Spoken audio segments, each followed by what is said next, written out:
Hoy la presidenta Dina Boluarte ha promulgado la denominada ley de amnistía, una ley bastante polémica que ha sido cuestionada incluso a nivel internacional. Vamos a analizarla aquí en Conexión. Yo soy Jorge Rodríguez, pero antes tenemos que hablar de lo que en este momento está en el centro de atención de todos los peruanos, la situación del expresidente Martín Vizcarra. Él tendrá que cumplir 5 meses de prisión preventiva. ¿Qué significa esto? ¿Qué argumentos llevaron al juez Jorge Chávez Tamariz a tomar esta decisión? Lo conversamos con el doctor Andy Carrión, abogado penalista. Bienvenido a RPP, doctor Carrión. Muy buenas tardes, Jorge. Gracias por la invitación. En la audiencia, el juez Jorge Chávez Tamariz habló de elementos de convicción bastante fuertes. Por momentos parecía que estaba hablando ya de la sentencia, ¿no? Porque fue bastante severo, por cierto. Esa es la impresión que también a mí me generó la lectura de la decisión a la que arribó Jorge Chávez Tamariz, porque el primer presupuesto de una medida tan gravosa como la prisión preventiva son los graves y fundados elementos de convicción, que coloquialmente podría señalarse como la justificación de la vinculación con el delito, ¿verdad? Si existen elementos de convicción o no que lo vinculen de manera grave a Martín Vizcarra con los delitos que se vienen ahora, no solo investigando, sino en juicio oral. Claro, en lenguaje más simple, las pruebas. Sí, las pruebas que conducen, ¿no?, a señalar que Vizcarra habría tenido vinculación con estos actos ilícitos. Con estos actos ilícitos. Correcto. Y claro, y él fue citando cada una de las imputaciones y también las pruebas que la Fiscalía ha ofrecido para sustentar su vinculación con el delito. Por ejemplo, el tema de la trazabilidad de los dineros, los colaboradores, los testimonios que habrían de por medio, las 2 obras, porque recordemos, la teleaudiencia debe saber lo que están en vinculación 2 obras, ¿no? El hospital de Moquegua y también las Lomas de Hilo. El proyecto Lomas de Hilo. El proyecto Lomas de Hilo, y son por estos 2 hechos que precisamente es materia de juzgamiento actualmente, en materia, digamos, ya procesal, y también que ha sido motivo el día de hoy de la decisión de Jorge Chávez Tamariz. Sin embargo, recordemos de que no es una sentencia aún, a pesar de que quizás la lectura puede haberse interpretado de esa manera, sino es simplemente una medida provisional. Es una medida que intenta sujetar al investigado, o en este caso ya enjuiciado, al proceso, y que busca evitar que Martín Vizcarra pueda sustraerse de la persecución pública. No es todavía una sentencia condenatoria, y lo que se tiene que resaltar es de que actualmente existe un juicio oral en curso que sí va a motivar que los jueces decidan sobre la inocencia o culpabilidad de Martín Vizcarra. Sin embargo, doctor Carrión, hace algunas semanas el juez Alcócer había determinado otra medida para Martín Vizcarra, presidente del Perú, comparecencia. ¿Qué pudo haber cambiado entre este corto tiempo, este corto lapso que ha pasado entre la decisión del juez Alcócer y el juez Chávez Tamariz? Sí, hace algunas semanas el juez Alcócer decidió que más bien aquí ameritaba la imposición de ciertas medidas de comparecencia y no la medida de prisión preventiva. Sin embargo, esta decisión tomada en primera instancia fue anulada por la Sala Superior y la Sala señaló de que no se había argumentado de manera adecuada y no idónea y de manera razonable los postulados de la propia Fiscalía. Así es que ahora ya lo ha dilucidado otro juez con una decisión totalmente contraria, ¿no? Porque ya no se decantó por la comparecencia con ciertas restricciones, sino más bien impuso la sanción más grave, al menos provisional, que es la de prisión preventiva. ¿Qué es lo que ha cambiado? Pues la valoración de los elementos más importantes que al menos aquí se han dilucidado. Primero, el tema de la valoración respecto al arraigo laboral y en segundo lugar, respecto al arraigo familiar. Y es importante hacer las comparaciones porque en el arraigo laboral, por ejemplo, Martín Vizcarra presentó en su oportunidad documentos que acreditaban que él tenía una empresa familiar, que trabajaba en una empresa conformada por familiares directos, indirectos. La gerenta de su esposa. La gerenta de su esposa y que también pertenecía o había trabajado en el país, País Primero, si no me equivoco, que es el nombre del partido político.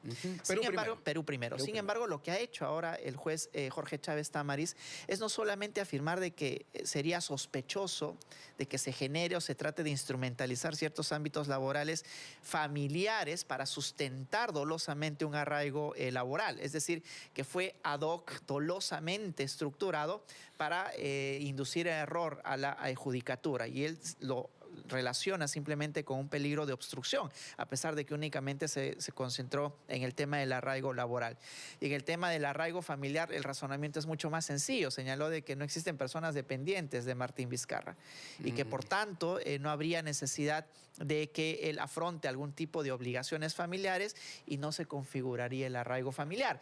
Son estos dos los elementos básicos que han llevado al juez Jorge Chávez Tamariz a imponer la prisión preventiva. Para cerrar el tema de Vizcarra, finalizar, doctor Carrión, y hablar del asunto de la amnistía, ¿cuánto más puede durar este juicio? Hasta donde sabemos se ha avanzado bastante y se espera que dentro de estos 5 meses ya se pueda llegar a una sentencia.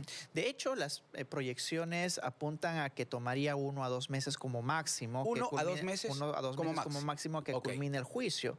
El mismo Rafael Vela, quien estuvo aquí y me comentaste, sí, bueno, exhortó a que se aceleren los plazos para obtener una decisión final. Obviamente la Fiscalía pretende de que esta decisión sea más bien una decisión de condena, ¿verdad? Mientras que la defensa absolutoria.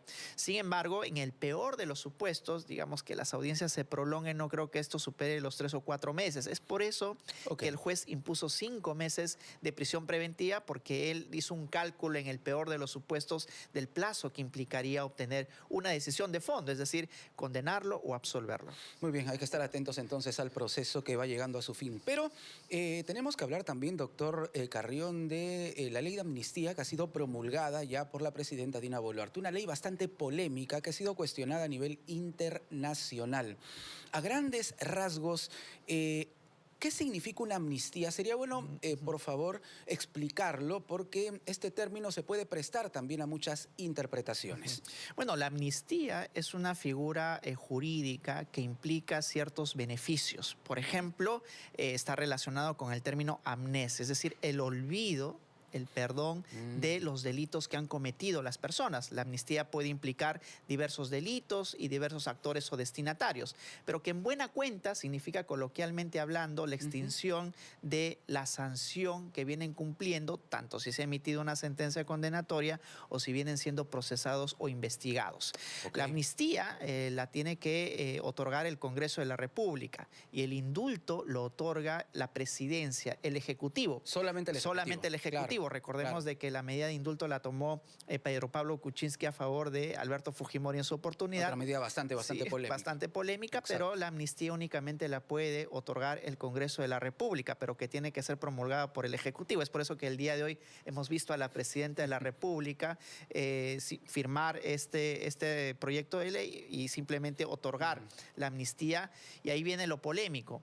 A policías y militares que habrían participado dentro de la guerra interna del año 80 al año 2000, que estén denunciados, procesados o que hayan tenido algún tipo de condena. Ese es el punto precisamente de la polémica, porque es cierto, muchos policías y militares, hay que reconocerlo, tienen literalmente décadas, ¿no?, enjuiciados, pero esa misma situación también la viven y la sufren familiares, ¿correcto?, de personas que han fallecido con motivo de esta situación. Estamos hablando... Y que tampoco han obtenido justicia. Y que tampoco han obtenido justicia. Así es, claro. En rigor, Jorge, lo que está sucediendo es que se está repitiendo la historia en nuestro país, porque el año 2001, también cuando estaba Alberto Fujimori, se dio una amnistía general que fue cuestionada en el ámbito interno y también en la Corte Interamericana de Derechos Humanos. El propio Tribunal Constitucional señaló de que esta ley de amnistía era inconstitucional, ¿no?, porque no se podía permitir dejar digamos, la tutela procesal de los afectados en el limbo jurídico y que no respondan las personas por los delitos que se han cometido, más aún si están relacionados a delitos graves,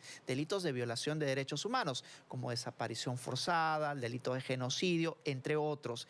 Y también la Corte Interamericana se pronunció en el mismo sentido, en el caso La Cantuta versus el Estado de Perú. Entonces, yo creo que aquí va a suceder algo similar. No me atrevería a decir que es una medida simbólica, porque ya existe la rúbrica y la ley promulgada por el Ejecutivo a iniciativa del Congreso de la República, pero lo que pueden hacer los jueces cuando ya tomen el caso y analicen esta ley en el caso en concreto es simplemente señalar de que al ser inconstitucional ellos prefieren la Constitución. Por ejemplo, el caso Pativilca, que viene de muchos años atrás y que ha sido ya motivos de cuestionamiento, podrían señalar, ok, hay una amnistía, pero al yo reflexionar que es inconstitucional, no la voy a aplicar. No la aplican simplemente. Y simplemente el caso seguirá adelante. ¿Y qué pasa con la Corte Interamericana de Derechos Humanos, que no solo le ha llamado la atención al gobierno peruano, sino, en pocas palabras, le viene exigiendo, ¿no?, que no aplique precisamente esta ley de amnistía? Sí, bueno, ya se lo exigió preventivamente y ahí señalaron múltiples actores jurídicos del Ejecutivo de que no tenían por qué entrometerse en un tema estrictamente nacional. ¿Esa posición es vinculante, por ejemplo, o el gobierno no está obligado a cumplirla? Las recomendaciones no está obligado a cumplirlas, pero sí tienen que seguirlas para que, digamos, podamos nosotros estar dentro del ámbito de la juridicidad internacional. Porque Porque hemos firmado finalmente. Porque somos miembros del Pacto de San José, del Acuerdo de la Convención Americana de la Protección de Derechos Humanos, y obviamente nos hemos sometido nosotros a esa jurisdicción. Pero más peso tienen las decisiones de fondo, es decir, las decisiones que emite la Corte Interamericana de Derechos Humanos, que es la que precisamente se pronunció en el caso de la Cantuta versus el Estado peruano, reconociendo que era inconstitucional, inconvencional y que por tanto no debía de aplicarse esa ley. Lo que va a pasar ahora, ya promulgada la ley, es de que el Tribunal Constitucional en primer lugar debe hacerse cargo de analizar la constitucionalidad o no de la ley que se acaba de emitir. Y si es que nosotros atendemos al precedente del año 2001, es evidente que debería declararla inconstitucional. Pero no se sabe, digamos, a ciencia cierta cuál va a ser la postura de ciertos tribunos, porque son otras configuraciones de los miembros de los tribunales constitucionales. Otras personalidades que se encuentran. Claro, y este Tribunal Constitucional nos ha demostrado que tiene siempre posturas muy particulares, que no necesariamente se adhiere a posturas que han tomado las anteriores conformaciones de los tribunales constitucionales. Desde mi perspectiva, Jorge, esto es inconstitucional, inconvencional, y que la presidenta no ha realizado un adecuado control de esta ley que han emitido, de la amnistía que ha emitido el Congreso de la República. Pero no debiera sorprendernos porque casi el Ejecutivo no ha cuestionado normas que ha emitido el Congreso de la República. Al haber casi que hay un pacto implícito, ¿verdad?, entre el Ejecutivo y el Poder Legislativo. Doctor Carrión, gracias por estar con nosotros. Su aporte siempre es muy importante. Muy buenas noches.